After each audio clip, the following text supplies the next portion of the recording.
बच्चों ये एनसीईआरटी का क्वेश्चन है, लेकिन ये सीबीएसई का पीवाईक्यू भी है। तो पढ़ लेते हैं क्वेश्चन में क्या दे रखा हुआ है। In a plane electromagnetic wave the electric field oscillates sinusoidal at a frequency of 2 into 10 power 10 hertz and amplitude 48 volt per metre. तो वैल्यूज लिख लेते हैं, हमें क्या क्या दे रखा हुआ है। ये फ्रीक्वेंसी हमें दे रखी हुई है, कितना फ्रीक्वेंसी दे रखा है हमको 2 into 10 power 10 hertz and amplitude किसकी, इलेक्ट्रिक फील्ड की एम्पलीट्यूड है, जिसको हम ई नॉट से डिनोट करते हैं, and this is given as 48 volt per metre. तो फर्स्ट पार्ट में हमें क्या निकालना है, what is the wavelength of the wave. तो बच्चों जो वेव की वेवलेंथ होती है वो फॉर्मूला है हमारे पास, जिसको हम बोलते हैं lambda is equals to c by nu, है ना, c equal to nu lambda. तो ये हमारा वेवलेंथ हो गया, इसको हम निकालने वाले हैं। तो ये कितना हो जाएगा, c कितना दे रखा है क्वेश्चन में, 3 into 10 power 8, जो हमें मालूम है स्पीड ऑफ लाइट है। तो 3 into 10 is power 8 divided by frequency which is 2 into 10 power 10। तो इसको जब सिंप्लीफाई करेंगे तो ये आ रहा है हमारा 1.5 इंटू, ये 10 रेस पावर 8 है, ये 10 पावर 10 है, तो ये जब हम न्यूमरेटर में लेंगे तो माइनस हो जाएगा, तो 10 पावर -2 मीटर। ठीक है, तो ये आ गई हमारी क्या, वेवलेंथ। ओके, अब हम आते हैं सेकेंड पार्ट पे। सेकेंड पार्ट में क्या निकाला है, amplitude of the oscillating magnetic field. तो मैग्नेटिक फील्ड का जो एम्पलीट्यूड है, ऑसिलेटिंग मैग्नेटिक फील्ड का जो एम्पलीट्यूड है, उसको हम किसे डिनोट करते हैं, बी नॉट से। तो स्पीड ऑफ लाइट का फॉर्मूला होता है c is equals to E naught by B naught. ठीक है, तो यहाँ से हम बी नॉट निकाल रहे हैं बच्चों, तो बी नॉट कितना हो जाएगा, this will be E naught by c, right. E naught कितना है, हमको 48 दे रखा हुआ है, right, this is E naught. तो यहाँ से इसको यूज कर लेते हैं, this is 48 divided by speed of light 3 into 10 power 8। तो इसको सिंप्लीफाई किया बच्चों, तो आंसर आ रहा है 16 into 10 power -8। और यूजुअली इसको बच्चे 1.6 into 10 पावर -7 टेस्ला के टर्म्स में भी बात कर सकते हैं। Tesla is a unit of magnetic field, वो हमें मालूम है। ठीक है, अब आ जाते हैं हम सी पार्ट पर। बच्चों सी पार्ट क्या बोल रहा है, बी हमारा हो गया, show that the average energy density of electric field equals the average energy density of magnetic field. तो एवरेज एनर्जी डेंसिटी का फॉर्मूला पहले लिख लेते हैं, दोनों फील्ड के लिए, इलेक्ट्रिक और मैग्नेटिक के लिए। तो एवरेज एनर्जी डेंसिटी, ठीक है, of electric field, of electric field, और ये कितना होता है बच्चों, ये हम यू ई से डिनोट करते हैं। और मैं इसको पीक वैल्यू के टर्म्स में लिख रही हूँ, आरएमएस के टर्म्स में नहीं लिख रही, मैं पीक से इसको प्रूफ कर रही हूँ।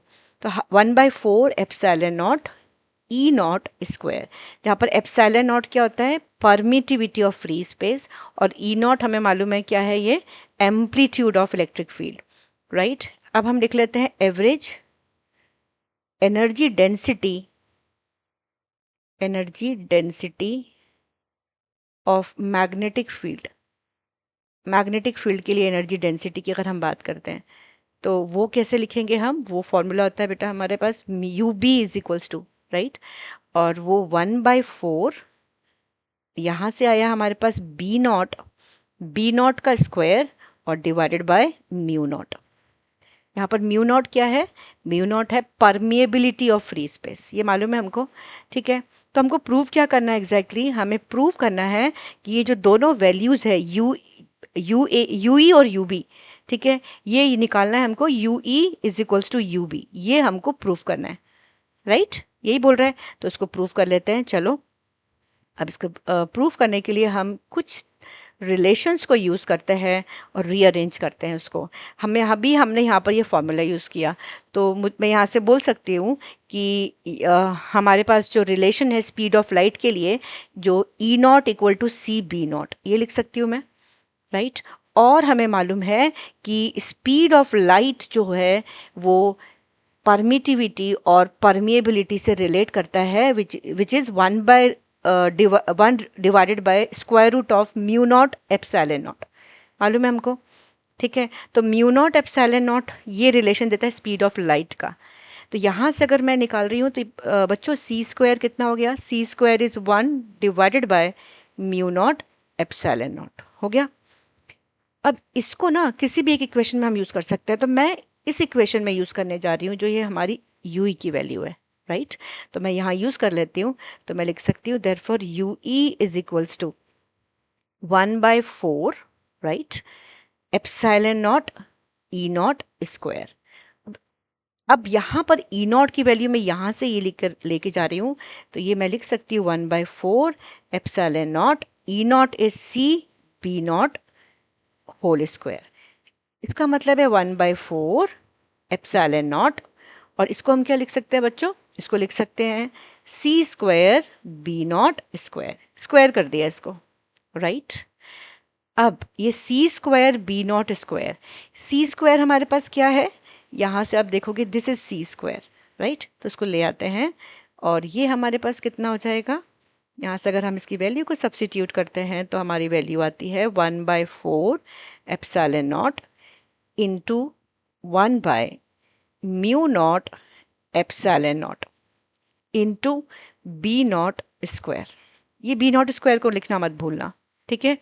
कुछ कैंसिल हो गया, yes, this epsilon not cancel out, और इसको जब हमने सिंप्लीफाई किया तो क्या आ गया ये हमारे पास, इसको लिख लेते हैं हम 1/4 B naught square divided by mu not.